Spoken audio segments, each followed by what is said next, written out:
Dear friends, आपका अपने channel place classes में स्वागत है। आज के वीडियो लेक्चर में आप प्रश्नावली 5.2 5.2 का क्वेश्चन नंबर 10 से लेकर और जितने क्वेश्चंस इसमें हैं टोटल सभी क्वेश्चंस को इस वीडियो लेक्चर में हल करना सीखेंगे कि किस प्रकार से इन क्वेश्चनों को हम हल कर सकते हैं। यदि आपके UP board exam class 10th में मैथ्स क्वेश्चंस पेपर में आता है तो हम कैसे उसको सॉल्व कर सकते हैं। डियर फ्रेंड्स, इसके पिछले वीडियो लेक्चर में आपने प्रश्नावली 5.2 5.2 के 1 से लेकर 9 तक के क्वेश्चनों को देखा कि किस प्रकार से हम उनको सॉल्व कर सकते हैं। इस वीडियो लेक्चर में आप 10 से लेकर और जितने क्वेश्चंस हैं सभी क्वेश्चनों को सॉल्व करना सीखेंगे। तो सबसे पहले आपके सामने क्वेश्चन नंबर 10 है और क्वेश्चन नंबर 10 कह रहा है कि किसी एपी का 17वां पद उसके 10वें पद से 7 अधिक है, इसका सारवंतर ज्ञात कीजिए। यानी कोई एपी है, उसका 17वां पद है जो 10वें पद से 7 अधिक है, 10वें पद से 7 अधिक है, तो आपको बताना है कि सारवंतर कितना होगा। यानी इसका सारवांतर बताना है, सारवांतर कितना होगा। ठीक है, तो सबसे पहले आपको इस ऊपर स्क्रीन पर इस क्वेश्चन को आप देख सकते हैं। ये 10वां क्वेश्चन है, तो यहाँ पर 10 नंबर डालेंगे और 10 नंबर डालने के बाद हल डालेंगे। ठीक है, हल डालने के बाद लिखेंगे दिया है, दिया है, दिया है क्या, यानी जो क्वेश्चंस में बातें बता रहा है वही करना है। कह रहा है किसी एपी का 17वां पद उसके 10वें पद से 7 अधिक है, 10वें पद से 7 अधिक, यानी 17वां पद जो है 10वें पद से 7 अधिक है। तो ना यहाँ पर 10वां पद पता है और ना ही 17वां पद पता है, केवल बता रहा कि 10वें पद से 7 अधिक है। यानी सरल भाषा में आपसे कहें तो ये ऐसे दिया है, यानी 17वां पद में नहीं ये हो जाएगा A17, जो A17 है ये 10वें पद से, 10वें पद से मतलब ये 10 से 7 अधिक है। ठीक है, तो 7 अधिक यानी 7 क्या कर देंगे, जोड़ देंगे। बस इतनी बात आपको दी गई है। यानी जो 17वां पद है वो 10वें पद से 7 अधिक है, तो 10वां पद ये है, इसमें 7 जोड़ देंगे तो 17वां पद मिल जाएगा। अब इसी को हम सरल कहते हैं, तो सरल करेंगे तो क्या बनेगा, इसको हम तोड़ेंगे तो बनेगा a + 16d। ठीक है, और इसको तोड़ेंगे तो ये बनेगा a + 9d और प्लस आगे 7 है। ठीक, आगे समझेंगे बात। यहां भी ये है, यहां भी ये है, इसका चिन्ह प्लस है, इसका भी चिन्ह प्लस है, तो ये दोनों कैंसिल हो जाएंगे। तो यहाँ क्या बचेगा 16d और इस 9d को इधर लाएंगे तो -9d हो जाएगा और इधर बचा 7। 16d में से 9d घटाएंगे तो आपको मिल जाएगा 7d और इधर 7 है, d बराबर हो जाएगा 7/7। तो भाग देंगे तो d का मान आ गया 1 और 1 आपको बताना था, d ही बताना था। d यानी सारवांतर आपको बताना था कि सारवांतर कितना है। अतः सारवांतर कितना होगा 1। तो यहां लिख देंगे अतः एपी का सारवांतर 1 होगा, एपी का सारवांतर 1 होगा। ठीक, तो इस तरह से आप इसको सरल कर सकते हैं। अब इसी से दूसरा क्वेश्चन देखेंगे, यानी अगला क्वेश्चन 11वां क्वेश्चन।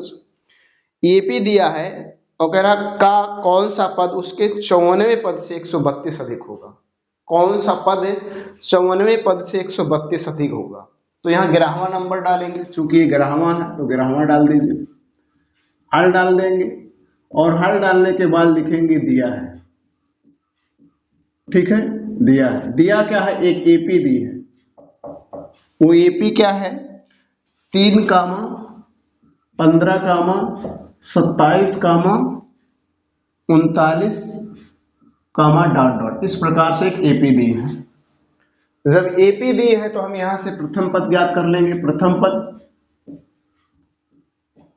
पद यानी ये मतलब पहला पद 3 है, फिर सारवांतर निकाल लेंगे।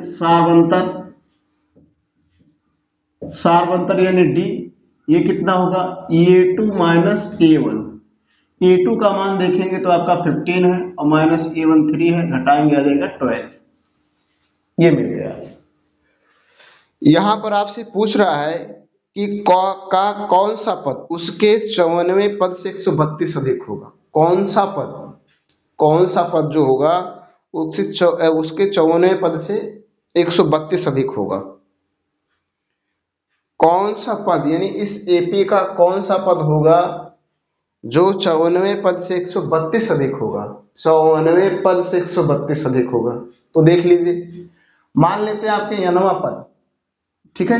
nवां पद जो होगा, nवां पद जो होगा वो 54वें पद यानी ये 54 से 132 क्या होगा? अधिक होगा। ठीक, ऐसा कर लेते हैं। यहां पर आप लिख सकते हैं, माना ये यानी nवां पद जो होगा वो 54वें पद से 132 अधिक होगा। अब इसको थोड़ा सरल करते, ए एन बराबर होता है A plus N minus 1 into D, और इक्वल टू इसको आप करेंगे तो ए प्लस 53d और प्लस आपका हो जाएगा 132। यहाँ ए का मान पता है, ए का मान 3 है, 3 रख दीजिए, प्लस एन का मान नहीं पता, एन माइनस 1 इंटू डी का मान पता है 12, बराबर यहाँ देखिए यहाँ भी ए का मान वही होगा, प्लस 53 गुणे डी का मान 12 और प्लस 132।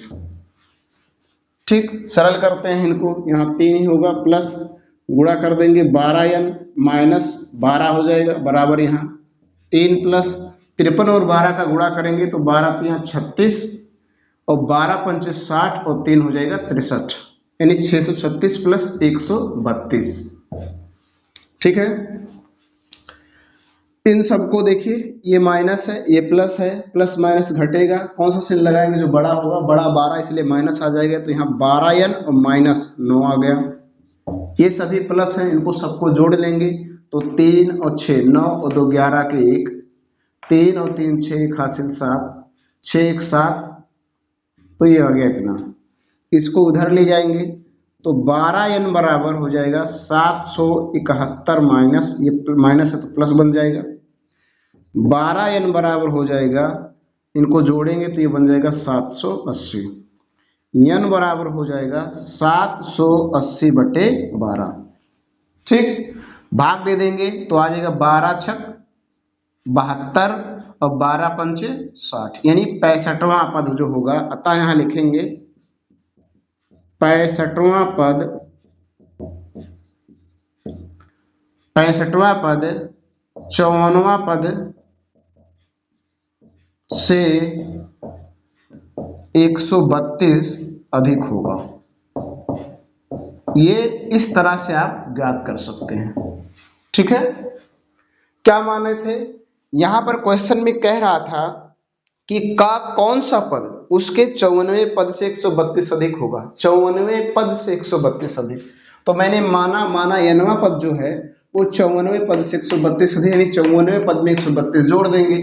ए एन का फार्मूला आपको पता है, A N equal to A plus N minus 1 into D, और इसको हम ए प्लस 53d लिख सकते हैं और 132, इनको सरल करेंगे तो आपको एन का मान मिलेगा कितना? 65, यानी जो 65वां पद होगा वो 54वें पद से 132 अधिक होगा।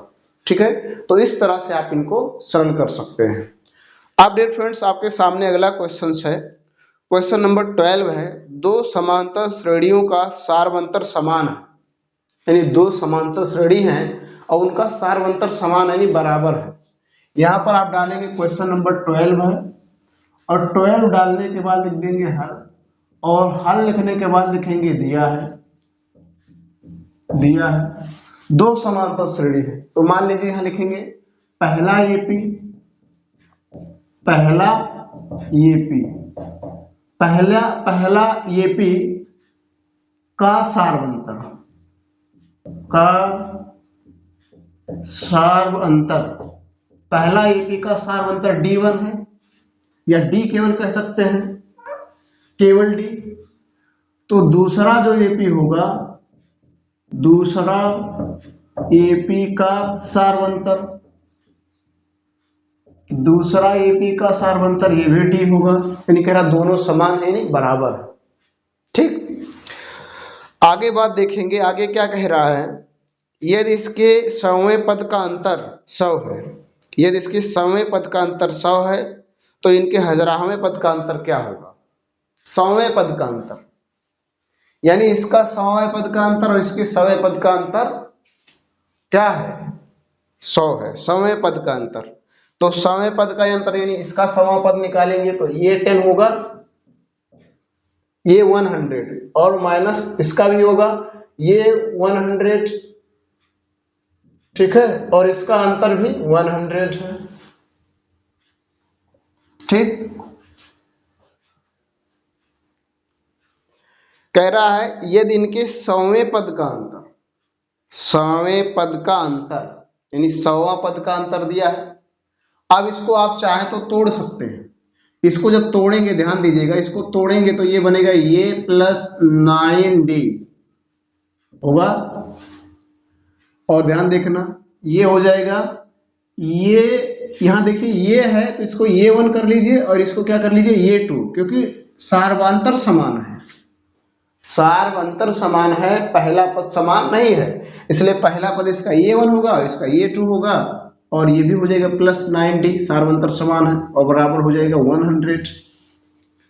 इसको थोड़ा सा और सरल करते हैं तो ये हो जाएगा ये 1 प्लस 9d माइनस ये 2 माइनस 9d, सॉरी 90d है, 99d, और हो जाएगा 100। यहां देखेंगे ये प्लस है ये माइनस है तो ये कैंसिल हो जाएगा, तो आपको मिलेगा क्या, यानी a1 minus a2 equal to 100। इसको आप बनाएंगे समीकरण नंबर 1। पुनः आपको ये बताना है कि इसके 1000वें पद का अंतर क्या होगा, 1000वां पद का जो अंतर होगा वो क्या होगा, ठीक है। तो यहां पर देखिए पुनः लिखते हैं a1 1000 माइनस ये 1000 और ये 1000 इक्वल टू इसका आपको बताना है कि क्या होगा, इसका अंतर क्या होगा, इसका अंतर क्या होगा। तो इसको भी आप जैसे इनको तोड़े हैं इसी तरह से इनको भी तोड़ लेते हैं। यहां देखिएगा इसको तोड़ेंगे तो बनेगा ये 1 प्लस 9099d और माइनस ये भी बनेगा ये 2 प्लस 999d 999, ठीक। इसको देखेंगे तो a1 प्लस 999d और माइनस a2 और ये प्लस हो जाएगा माइनस 999d। देखिए ये प्लस है ये माइनस है तो इससे ये कैंसिल हो जाएगा। यहां पर आप देखेंगे क्या आया a1 माइनस a2 और ये 1 माइनस a2 को आप यहां ज्ञात कर चुके हैं, कितना आया है 100 आया है, यानी कितना आया है 100। तो इसके 1000वें पद का भी अंतर क्या होगा 100 होगा। यहां आप लिख सकते हैं समीकरण 1 से, समीकरण 1 से, समीकरण 1 में आप a1 माइनस a2 का वैल्यू निकाल सकते हैं, निकाल चुके हैं कि कितना आएगा। तो इस तरह से आप इनको हल कर सकते हैं। इसके आगे स्पेस नहीं था इसलिए मैंने नीचे लिखा, आप आगे भी लिख सकते हैं, कोई समस्या नहीं है। तो इस प्रकार से डियर फ्रेंड्स आपने 10 को देखा, 11 को देखा और 12 को भी देखा कि किस तरह से हम इनको सरल कर सकते हैं। प्रश्नावली 5.2 का क्वेश्चन नंबर 13 देखेंगे। आपने 10वां 11वां और 12वां क्वेश्चन देखा कि किस प्रकार से हम इनको सरल करेंगे। अब आपके सामने 13वां क्वेश्चन है, कह रहा 3 अंकों वाली कितनी संख्याएं 7 से विभाज्य है। 3 अंकों वाली कितनी संख्याएं 7 से विभाज्य है, ये आपको बताना है। 3 अंकों वाली कितनी संख्याएं 7 से विभाज्य है। तो यहां पर देखेंगे 13वां क्वेश्चन लिखेंगे और उसके बाद हल लिखेंगे, ठीक है। और हल लिखने के बाद लिखेंगे 3 अंकों वाली 7 से विभाज्य संख्याएं, 3 अंकों वाली 7 से विभाज्य संख्याएं। तो 3 अंक कहां से शुरू होता है आपका 100 से। यहां देखिए 100 इसमें 3 अंक है, इसके नीचे जाएंगे 99 में 2 ही अंक है। तो 100 से शुरू होता है 3 अंकों वाली संख्याएं। अब 100 से आप देखेंगे 3 अंकों वाली जो संख्याएं हैं, क्या 100 7 से विभाज्य है? नहीं है। 2 देख लीजिए, क्या 2 7 से विभाज्य है? 102 नहीं है। 103 को चेक कीजिए, क्या 7 से विभाज्य है? नहीं है। तो इस तरह से आप चेक करेंगे और यहां लिखेंगे कौन सी संख्या 7 से विभाज्य है और उसको आप लिखते जाएंगे।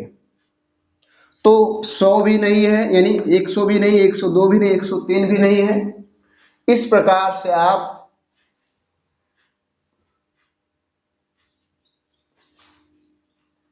104 को देखेंगे तो 104 भी 7 से विभाज्य नहीं है। 105 देखेंगे तो 105 7 से विभाज्य है। तो यहां पर सबसे पहली जो संख्या होगी 105 होगी। दूसरी संख्या 7 से विभाज्य संख्या जो 105 है, 106 नहीं है, 107 नहीं है, 108 नहीं है, 109 नहीं है। इस प्रकार से आप जाएंगे तो 112 मिलेगा। उसके बाद आपको 119 मिलेगा।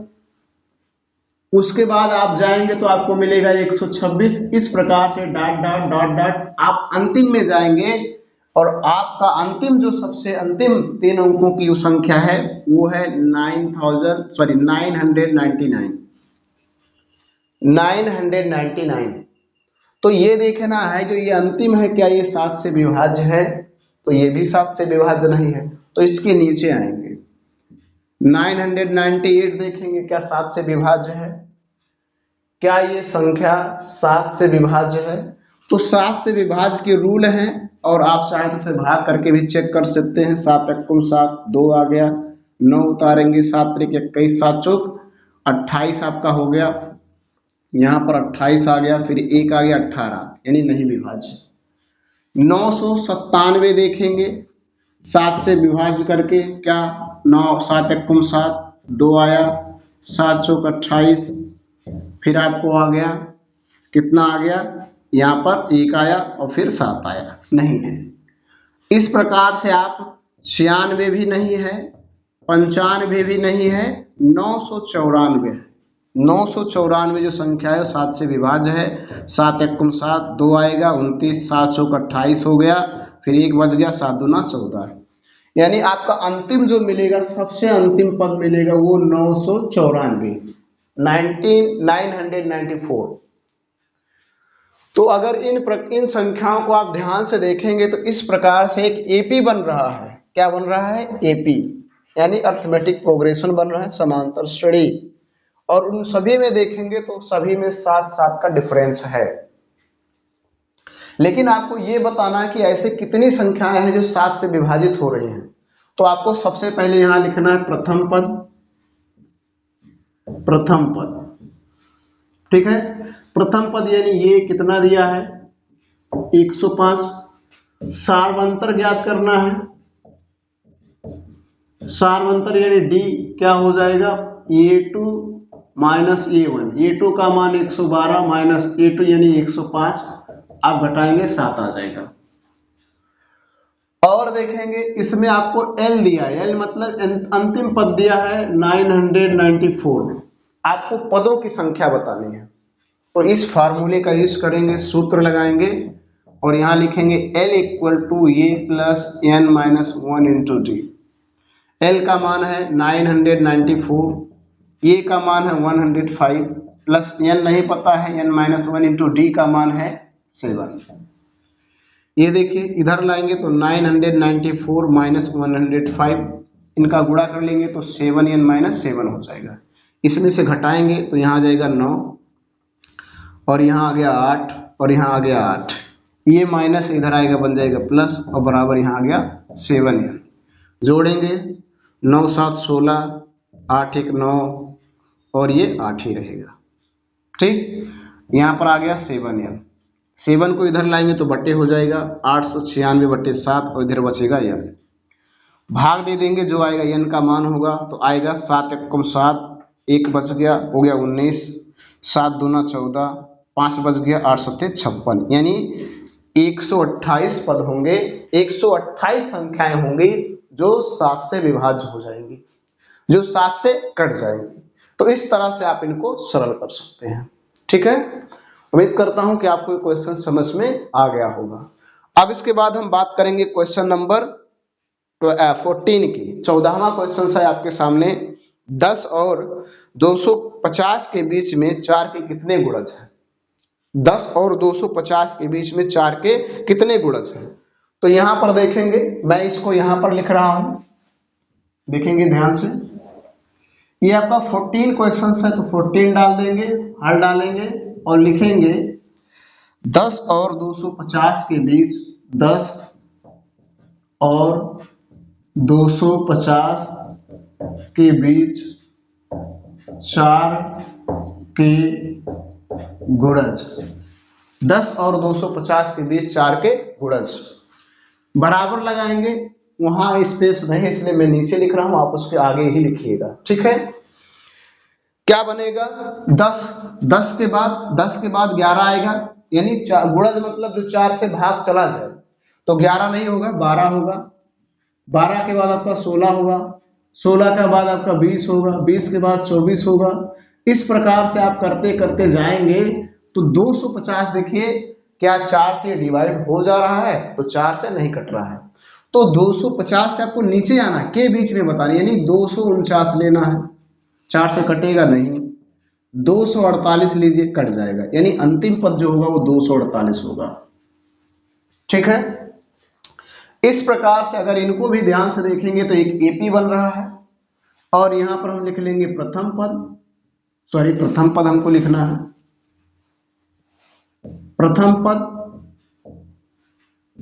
प्रथम पद यानी ये का मान होगा पहले जो लिखा है 12, सार्वंतर निकाल लीजिए, सार्वंतर यानी डी का मान होगा A2 माइनस A1, तो 16 माइनस 12 आपका हो जाएगा 4, ठीक। और अंतिम पद यल जो दिया है 248 दिया है। अब आपको वही सूत्र लगाना है, सूत्र क्या है? L equal to A plus N minus 1 into D. L का मान 248, ए का मान 12 प्लस एन का मान नहीं पता है और डी का मान 4 है। इधर लाएंगे 248 प्लस है माइनस 12 हो जाएगा, गुणा करेंगे 4n माइनस 4, घटाएंगे 6 3 2, ये देखिए माइनस है, इधर आएगा प्लस हो जाएगा, ये हो जाएगा 4n, जुड़ जाएगा, ये हो जाएगा 240 इक्वल टू 4n, 4 को इधर लाएंगे 240/4 हो जाएगा और इक्वल टू n, भाग दे देंगे तो n का मान हो जाएगा 60, यानी 60 संख्याएं हैं, 60 4 के 10 और 250 के बीच 4 के 60 गुणज हैं। कितने गुणज हैं? 60 गुणज। तो इस तरह से आप इनको आसानी से सरल कर सकते हैं। ऐसे क्वेश्चंस को सरल करने में कोई कठिनाई है, बहुत ही इजी क्वेश्चंस है, और समांतर श्रेणी पूरा चैप्टर ही आपके लिए बहुत ही इजी है। डियर फ्रेंड्स, आपके सामने प्रश्नावली 5.2 का क्वेश्चन नंबर 15 है, और क्वेश्चन नंबर 15 कह रहा है n के किस मान के लिए दोनों समांतर श्रेणियां के n वें पद बराबर होंगे। यानी यहाँ पर दो समांतर श्रेणी दी है और कह रहा है n का कौन सा ऐसा मान होगा जिससे दोनों समांतर श्रेणी क्या होंगे, दोनों समांतर श्रेणी के n वें पद बराबर होंगे। तो पहले दोनों समांतर श्रेणी को लिख लेते हैं। यहाँ पर 15 है तो 15 डालेंगे, उसके बाद हल डालेंगे और हल डालने के बाद लिख देंगे दिया है। दिया क्या है? पहला एपी यानी पहला समांतर श्रेणी क्या है? 63 65 67 डॉट डॉट, इस प्रकार से दिया है। तो अगर ये दिया है तो यहाँ पर हम कुछ ज्ञात कर लेते हैं, इसे समय प्रथम पद निकाल लेते हैं। प्रथम पद यानी जो सबसे पहले लिखा है ये होगा आपका 63 यानी 63 होगा, और सार्वंतर ज्ञात करते हैं। सार्वंतर यानी डी निकाल लीजिए तो क्या होगा? A2 माइनस A1, A2 का मान 65 माइनस A1 63, तो आपको मिल जाएगा 2। ये दो चीजें यहां पर पता है। दूसरा एपी लिखिए। दूसरा एपी आपका क्या है? ये है आपका 3, 10, 17, डॉट डॉट। यहां भी आप प्रथम पद ज्ञात कर लीजिए। प्रथम पद यानी ये आपका होगा 3, सार्वंतर निकाल लीजिए। सार्वंतर यानी डी, ये हो जाएगा आपका, ये आपका होगा A2 माइनस A1, A2 का मान 10 माइनस A1 3, तो आ जाएगा 7, ठीक है। अब कह रहा है n के nवें पद बराबर होंगे, यानी n का ऐसा कौन सा मान होगा जिससे nवें पद क्या होंगे, बराबर होंगे। तो nवां पद बराबर होगा तो यहां लिख देंगे प्रश्नानुसार, प्रश्नानुसार यानी प्रश्न के अनुसार, प्रश्न के अनुसार यानी इसका nवां पद और इसका nवां पद बराबर होगा। तो an और ये भी an होगा, ये पहला समांतर श्रेणी होगा और ये दूसरा समांतर श्रेणी, दूसरा समांतर श्रेणी ये भी a1 होगा, यानी पहले समांतर श्रेणी ये है बराबर होगा। इसको खोला जाए तो ये होगा, ये यहाँ पर देखिए सेम सेम है तो इसको a1 d1 a2 d2 कर लीजिए, ठीक, कोई दिक्कत नहीं है। तो यहाँ a1 plus n-1 into D, और यहाँ देखिएगा यहाँ अगर रखेंगे तो क्या होगा, ये d1 कर लीजिए, यहाँ पर होगा a2 प्लस n-1 d2, ठीक है। यहाँ मान रखेंगे तो a1 का मान 63 माइनस n-1 इंटू d1 का मान है 2 और a2 का मान 3 है प्लस n-1 इंटू d, और d का मान है, d2 का मान है आपका 7। सरल करेंगे 63, यहाँ आ जाएगा माइनस 2n और माइनस माइनस बन जाएगा आपका, सॉरी यहाँ प्लस रहेगा, यहाँ प्लस रहेगा तो प्लस -2 हो जाएगा, इक्वल टू इसको सरल करें तो 3 प्लस हो जाएगा 7n माइनस 7, ठीक। यहाँ पर इनको सरल कीजिए तो ये हो जाएगा प्लस माइनस घट जाएगा, ये हो जाएगा 61 प्लस 2n, और ये आपका हो जाएगा माइनस प्लस घटेगा -4, ये हो जाएगा 7n। अब इसके आगे देखेंगे, यहाँ पर इनको एक साथ n को एक साथ कर लीजिए और अचर पद को एक साथ, तो इसको इधर ले जाते हैं, इसको इधर लाते हैं, तो ये हो जाएगा 61 प्लस माइनस से प्लस हो जाएगा 4, और ये है 7n, ये प्लस इधर जाएगा -2n हो जाएगा, 61 और प्लस 4 हो जाएगा 65, और इसमें से इसको घटाएंगे तो आ जाएगा 5n, ठीक है। इसको यहाँ पर देखते हैं, आपको क्या मिल गया, 5n बराबर मिल गया 65, n बराबर हो जाएगा 65/5, तो n का मान आपको मिल जाएगा 13वां, यानी 13 मिल जाएगा, यानी जो 13वां पद होगा ये दोनों समांतर श्रेणियों का बराबर होगा। अगर 13 पद इसका लिखेंगे और इस श्रेणी का भी 13वां पद लिखेंगे तो दोनों श्रेणियों का जो 13वां पद होगा वो सेम होगा, इक्वल होगा, बराबर होगा, ठीक। इसी प्रकार से अगला क्वेश्चन देखिए, अगला क्वेश्चन से 16वां, वह एपी ज्ञात कीजिए जिसका तीसरा पद 16 है और 7वां पद 5वें पद से 12 अधिक है, ठीक है। तो यहाँ पर देखिए इसी से सरल कर लेते हैं, 16 नंबर डाल देंगे, हल डाल देंगे और हल डालने के बाद लिखेंगे दिया है। दिया क्या है, तीसरा पद 16, यानी ये 3 का मान दिया है 16, ठीक है। ये 3 का मान 16 दिया है, इसको खोलेंगे, इस तरह से लिख सकते हैं हम इसको, ये प्लस 2d इक्वल टू हो जाएगा 16, इसको बनाते हैं समीकरण नंबर 1। आगे कह रहा है 7वां पद 5वें पद से 12 अधिक है, पुनः यहाँ लिखेंगे 7वां पद यानी ये 7, 5वां पद यानी ये 5, इससे 7 क्या है, सॉरी 12 अधिक है, 7वां पद 5वें पद से 12 अधिक है, यानी 12 5वें पद में जोड़ देंगे। इसको भी सरल कर लीजिए, तो इसको हम ऐसे लिख सकते हैं, ये प्लस आपका हो जाएगा 6d और बराबर ये हो जाएगा ये प्लस 4d प्लस 12, इसको हम सरल कर सकते हैं, यहाँ भी ये है, यहाँ भी ये है, ये प्लस है, ये भी प्लस है, बीच में बराबर का निशान है, ऐसा बने तो दोनों कैंसिल हो जाएंगे। ये 6d है, 6d रहने दें, इधर इसको इधर ले आइए तो -4d हो जाएगा, बराबर हो जाएगा 12, घटा लेंगे तो आ जाएगा 2d बराबर 12, d बराबर हो जाएगा 12/2, यानी d का मान मिल गया आपको 6, d का मान क्या मिल गया 6। जब d का मान मिल गया है तो हम a का मान निकाल सकते हैं, d का मान मिल गया है तो हम a का मान निकाल सकते हैं। तो a का मान निकाला जाए इस समीकरण 1 में, तो लिखेंगे समीकरण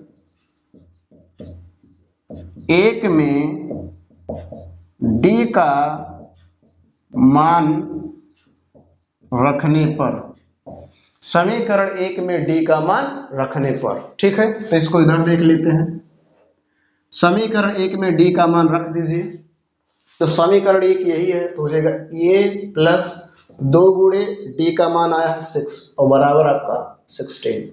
तो ये प्लस हो जाएगा 12 और ये हो जाएगा 16, तो ये बराबर हो जाएगा 16 प्लस है माइनस 12 हो जाएगा, तो ये बराबर आपको मिल गया 4। तो ये मिल गया 4। बताना क्या था आपको, एपी बताना है। क्या बताना है, एपी, यानी एपी लिखना है आपको। तो एपी क्या होगा, तब यहां आपको एपी बताइए। एपी एपी को लिखना हो तो कैसे लिखा जाता है, इसका व्यापक रूप होता है ये ए प्लस डी, ए प्लस 2d, ए प्लस 3d, इस प्रकार से डॉट डॉट लिखते चले जाइए।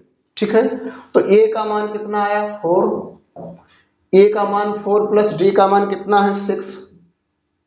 फिर देखिएगा ए का मान 4 प्लस 2 गुणे 6, डी का मान 6, फिर प्लस, इनको आप ऐसे कर सकते हैं कोष्टक में, ए का मान 4 प्लस 3 गुणे डी का मान 6 और कामा इस प्रकार से डॉट डॉट। तो क्या बन जाएगा 4 और ये हो जाएगा 6 4 10 और ये हो जाएगा 4 प्लस 6 दूना 12 और फिर यहाँ पर कामा होगा 4 प्लस 6 त्रिक 18 और कामा डॉट डॉट। तो क्या बना 4 कामा 10 कामा आपका बन जाएगा 16 कामा आपका बन जाएगा 22 कामा डॉट डॉट। इस प्रकार से ये आपका ईपी बन गया, ये आपका ईपी होगा 4 कामा 10 कामा 16 कामा 22 कामा डॉट डॉट। इस प्रकार से आपकी एपी बन जाएगी। ये एपी का व्यापक रूप है, ए कामा ए प्लस डी कामा ए प्लस 2d कामा ए प्लस 3d कामा ए प्लस 4d कामा ए प्लस 5d कामा ए प्लस 6d कामा ए प्लस 7d। इस प्रकार से आप लिखते चले जाइए। कोई भी एपी होगा इसी रूप का होगा, इसे एपी का व्यापक रूप कहते हैं, यानी स्टैंडर्ड फॉर्म कहा जाता है। तो इस तरह से आपने इसमें देखा कि हम 15 क्वेश्चंस को कैसे सरल करेंगे और 16 क्वेश्चंस को किस प्रकार से सरल करेंगे। डियर फ्रेंड्स, आपके सामने प्रश्नावली 5.2 का क्वेश्चन नंबर 17 है। आपने 16 को देखा, 16वां देखा, 15वां देखा। इस प्रकार से अब तक आपने 10 से लेकर 16 नंबर तक के क्वेश्चनों को देख चुके हैं, किस प्रकार से इनको हल करेंगे। अब आपके सामने 17वां क्वेश्चन है। इसमें एक एपी दी गई है और इसका अंतिम पद से 20वां पद ज्ञात करना है। अंतिम पद से 20वां पद कितना होगा ये बताना है आपको। तो ध्यान देखिएगा, सबसे पहले हम नंबरिंग करेंगे, यानी 17वां है तो 70 नंबर डालेंगे, फिर लिखेंगे हल और हल लिखने के बाद लिख देंगे दिया है। ठीक है, दिया है, क्या दिया है, एक एपी है और ये एपी आपका है 3 कामा 8 कामा 13 कामा डॉट डॉट और फिर कामा आपका है 253। इसमें हम प्रथम पद निकाल लेंगे। प्रथम पद यानी ये क्या होगा 3 होगा, सारवंतर ज्ञात करेंगे, डी होगा तो a2 माइनस a1, a2 का मान 8 और a1 का मान 3 तो आपका 5 मिल जाएगा। और एल दिया अंतिम पद 253 दिया है और आपको अंतिम से 20वां पद बताना है, यानी अंत से 20वां पद कितना होगा। डियर फ्रेंड्स, अब क्या करेंगे, यहां पर सूत्र का यूज करेंगे। सूत्र क्या है, L equal to A plus N minus 1 into D. सबसे पहले हम पदों की संख्या ज्ञात करेंगे, टोटल कितने पद हैं। तो L का मान है 253 और ये का मान है आपका 3 प्लस n नहीं पता है इंटू डी का मान है आपका 5। तो हो जाएगा 253, 3 को इधर लाएंगे तो माइनस हो जाएगा, प्लस है, इधर गुणा कर लेंगे तो 5n माइनस 5, घटाएंगे तो ये हो जाएगा 250, ये माइनस इधर लाएंगे तो प्लस हो जाएगा 5 और यहाँ हो जाएगा 5n। इसको जोड़ेंगे तो हो जाएगा 255 बराबर 5n, 5 को इधर लाएंगे तो 255 बटे 5, यहाँ n का मान मिल जाएगा 5 ओम 25, 5 एकम 5 यानी 51 पद है। टोटल कितने पद हैं, 51 पद। और हमें क्या करना है, हमें 20वां पद, अंतिम से 20वां पद बताना है। तो ध्यान दीजिएगा, यहां लिखेंगे चूंकि कुल पदों की संख्या 51 है, कितना है 51 है, अतः अंतिम से 20वां पद, अंतिम से 20वां पद, अंतिम से 20वां पद देखेंगे तो आपको अंतिम से 20वां पद जो होगा आपका वो 32 कितना होगा, इसमें से घटाएंगे तो 31, यानी आपका 32वां पद होगा। अंतिम से 20वां पद क्या होगा, 32वां पद होगा। शुरू का क्या होगा, 32वां पद। अंतिम से 20वां पद, अंतिम से 20वां पद शुरू का 32वां पद होगा।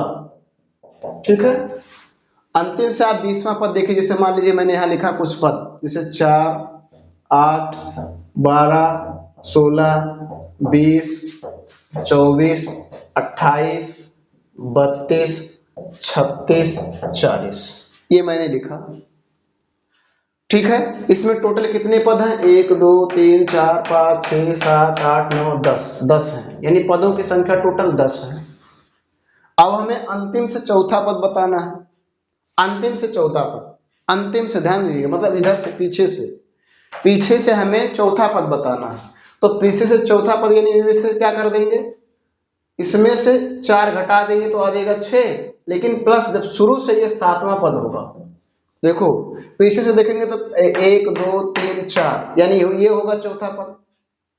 लेकिन अगर इसी पद को शुरू से देखा जाए तो पहला, दूसरा, तीसरा, चौथा, पांचवा, छठवां, सातवां पद है। तो सेम ऐसे आपको करना है। ठीक है, पदों की संख्या में से जो पद बताना है उसको घटा दोगे, प्लस एक्स्ट्रा 1 करोगे। यानी देखो 10 में से 4 घटाए तो 6 आया, 6 में जोड़ेंगे 7, यानी शुरू का वो 7वां पद होगा, अंतिम का चौथा पद। अंतिम का चौथा पद शुरू का 7वां होगा। 6 में से ध्यान दो, पदों की कुल संख्या कितनी है, 51। 51 में से 20वां पद अंतिम से बताना, घटा दो, कितना आएगा, 31। 31 में 1 जोड़ दो, यानी हो जाएगा 32।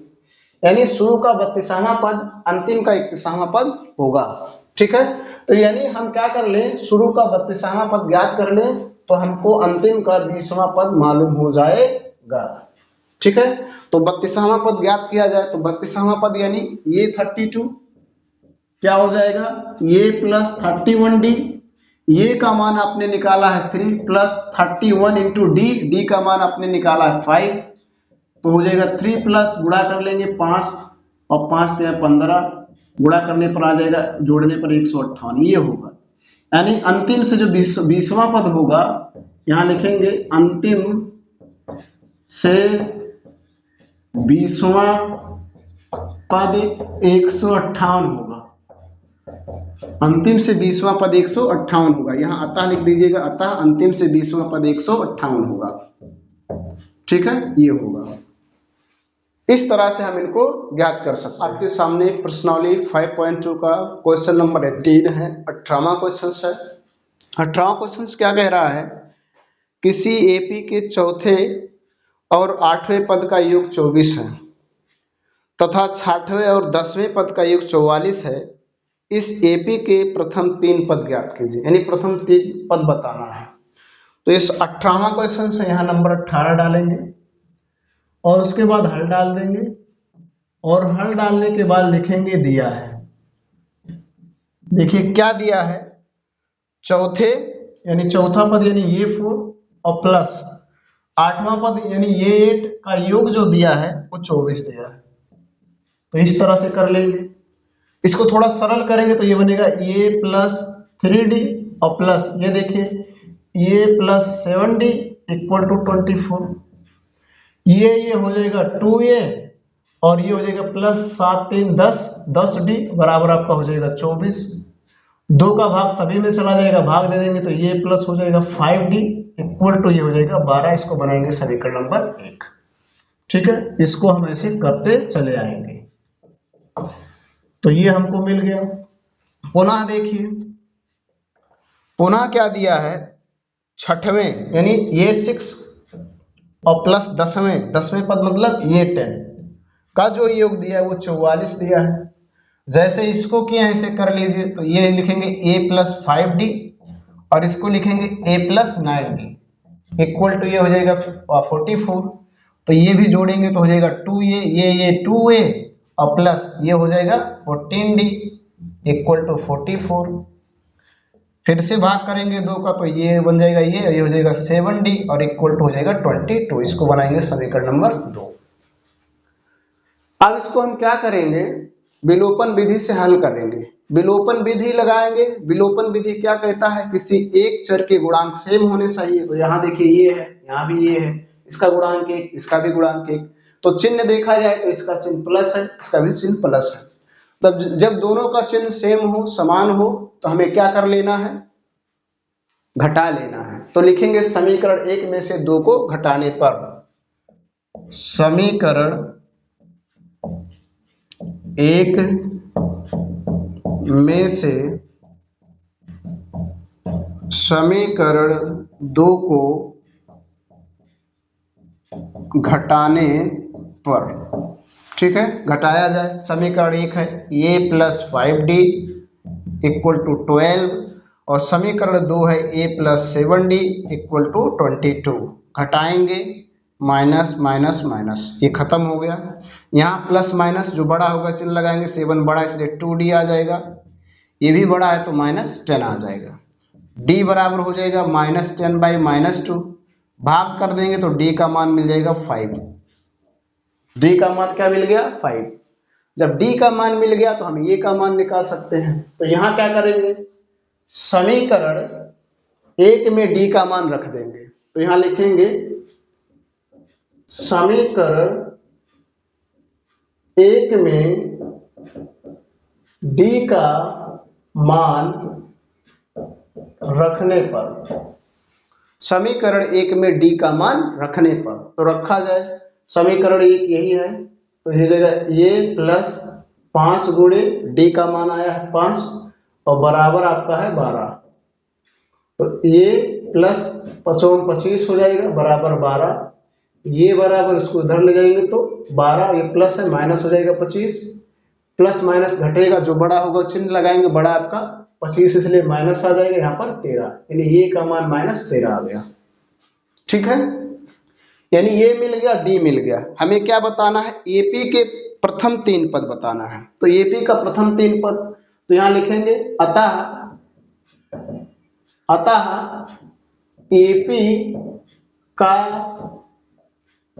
पहला पद, एपी का पहला पद क्या हो जाएगा, -13।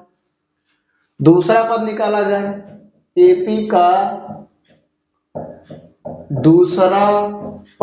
दूसरा पद क्या हो जाएगा, यानी ये प्लस डी होता है, तो ये का मान है आपका -13 और प्लस डी का मान है 5, तो आपका आ जाएगा -8। इसी प्रकार से फिर देखिए एपी का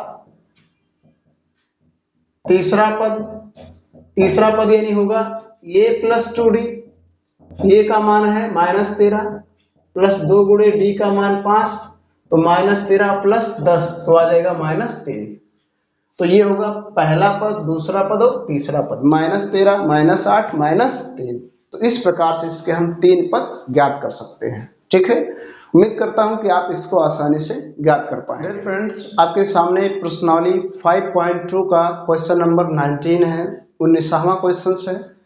इस 19वें क्वेश्चन में कह रहा है, सुब्बा राव ने 1995 में 5,000 रुपये के मासिक वेतन पर कार्य आरंभ किया और प्रत्येक वर्ष 200 रुपये की वेतन की वृद्धि प्राप्त, यानी 200 रुपया हर साल बढ़ाया जाता था। किस वर्ष में उसका वेतन 7,000 हो जाएगा। ठीक है, तो यहां पर देखिए 19 है, 19 डाल देंगे, हर डालेंगे और उसके बाद लिखेंगे सुब्बा राव का मासिक वेतन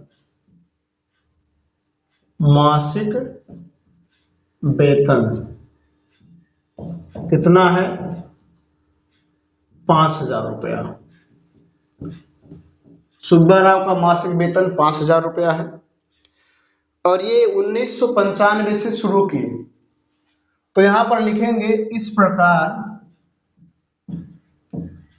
इस प्रकार बनी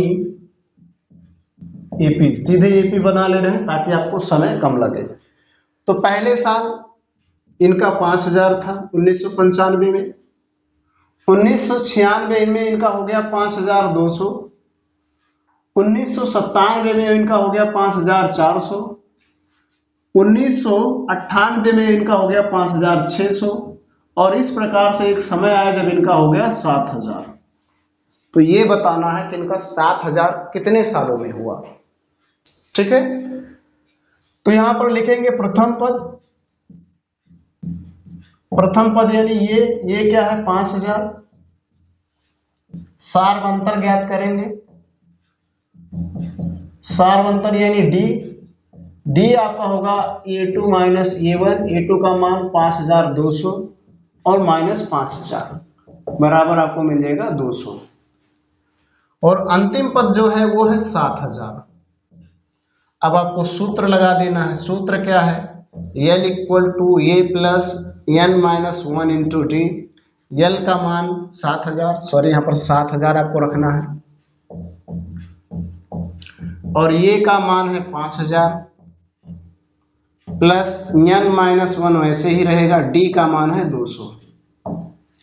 इसको इधर ले आएंगे तो 7000 माइनस 5000 और बराबर हो जाएगा 200N और माइनस 200। घटा लेंगे तो आपको मिल जाएगा 2000। ये माइनस इधर लाएंगे तो प्लस 200 हो जाएगा और इधर बराबर हो जाएगा 200N। जोड़ेंगे तो ये हो जाएगा 2200 और यहाँ हो जाएगा 200N। इधर लाएंगे 200 को तो हो जाएगा 2200 बटे 200 और बराबर N। भाग दे देंगे तो आपको मिल जाएगा 11, यानी 11 सालों में इनका 7000 रुपया हुआ। कितने सालों में? 11 सालों में। तो N का मान जो आया है 11 आया, यानी 11 सालों में 11 वर्ष बाद इनका 7000 रुपया होगा। इस तरह से आप इसको सरल करेंगे। इसी प्रकार से हम क्वेश्चन नंबर 20 को देखेंगे। रामकली ने किसी वर्ष के प्रथम सप्ताह में 50 रुपये की बचत की और फिर अपनी साप्ताहिक बचत 17.5 रुपया बढ़ाती गई। यदि 90वें सप्ताह में उसकी साप्ताहिक बचत 207 रुपया 50 हो जाती है तो N ज्ञात कीजिए, यानी कितने बाद हुई। ठीक है, ध्यान दीजिएगा। ये 20 क्वेश्चन नंबर 20 है। यहां पर डालेंगे क्वेश्चन नंबर 20, हल डालेंगे और हल डालने के बाद देखेंगे क्या कह रहा है। दिया है, यहां पर दिया है, दिया क्या है? रामकली की जो है प्रथम सप्ताह की बचत, यानी यहां लिख देंगे रामकली की प्रथम सप्ताह की बचत कितना है? 50 रुपया।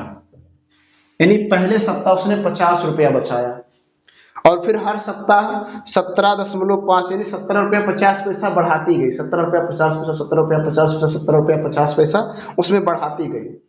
किसमें? 50 में। तो इस प्रकार से एक एपी बन जाएगी। तो यहां लिख देंगे इस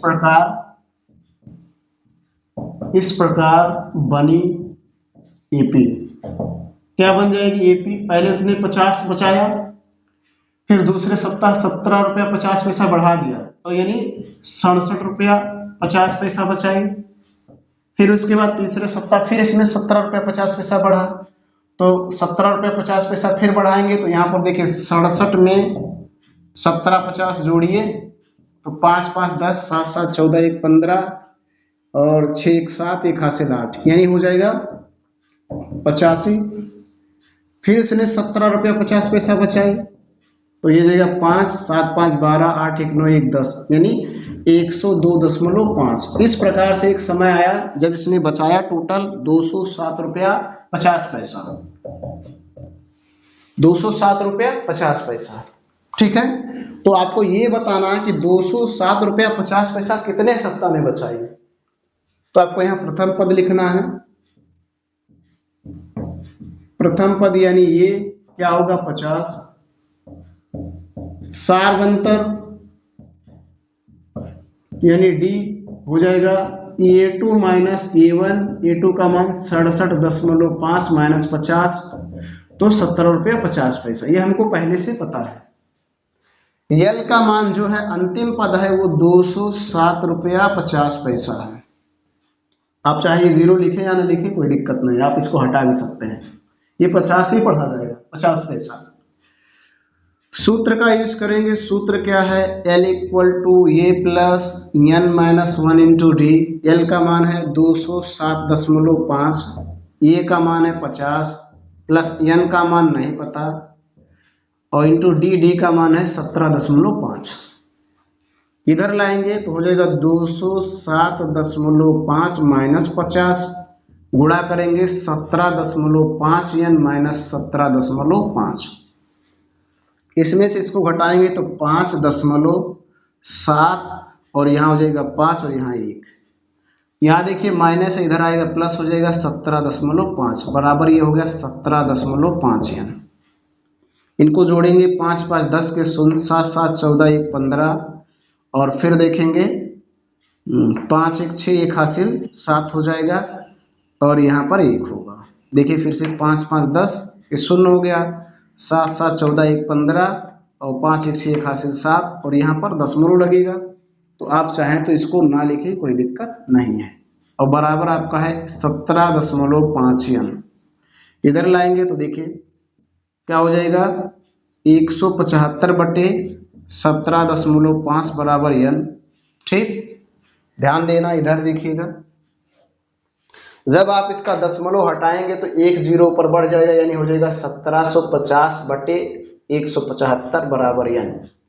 भाग दे देंगे तो आपको एन बराबर मिल जाएगा 10, यानी 10 सप्ताह में इसने 17 रुपया 50 पैसा 17 रुपया 50 पैसा 17 रुपया 50 पैसा बढ़ाती गई और 10 सप्ताह बाद उसका 207 रुपया 50 पैसा हो गया।